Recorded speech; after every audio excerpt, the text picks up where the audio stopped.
में गए तो राधा रानी को वहां पर उन्होंने मूर्छित अवस्था में देखा।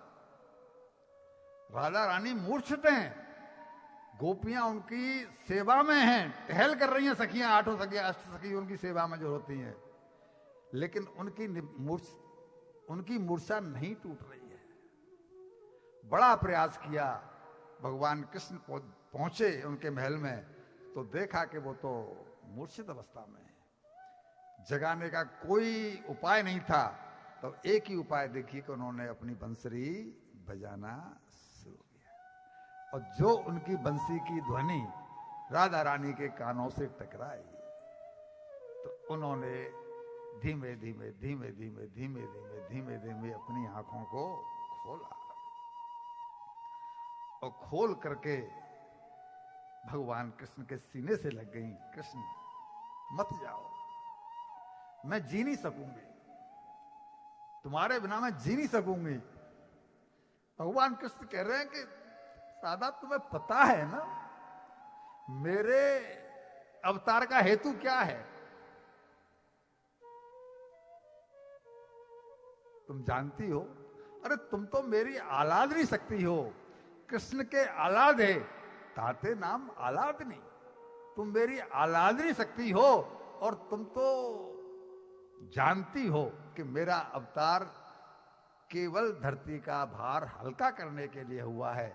अगर मैं यहां से नहीं निकलूंगा तो धरती का भार हल्का होगा कैसे? क्या मेरा अवतार माखन खाने के लिए और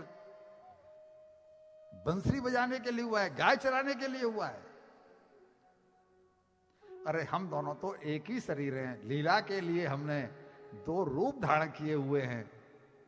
तुम अगर नहीं समझोगी तो ये गोपियां तो कभी भी रथ के आगे से हटेंगी नहीं, ये तुम्हारी बात ही मानेंगी। इसलिए मुझे जाने दो, मेरे अवतार का हेतु सिद्ध कैसे होगा अगर तुमने जिद पकड़ ली? तब राधा रानी बोली कि हाँ मैं जानती हूं, लेकिन मैं धीरज कैसे धरूं? इतने दिनों में कभी तुम आंखों से ओझल नहीं हुए और मुझे पता है कि तुम अब लौट करके तुम सबसे झूठ बोल रहे हो कि मैं परसों आ जाऊंगा, लेकिन तुम लौट कर नहीं आओगे क्योंकि तुम्हारे अवतार का उद्देश्य ही पृथ्वी का भार हल्का करना है। तुम आगे की रणनीति बनाओगे। कैसे धीरज धरूं कृष्ण?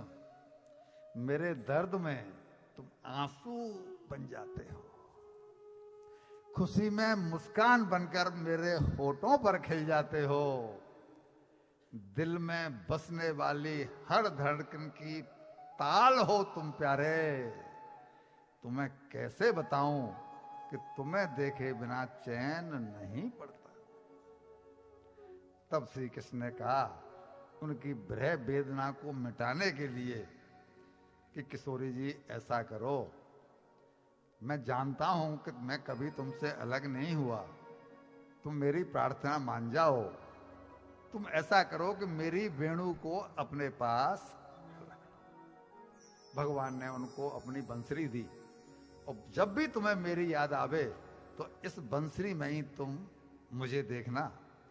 और आप सबको पता है इसके बाद भगवान ने हमेशा चक्र सुदर्शन से ही काम लिया है, इसके बाद फिर कभी बांसुरी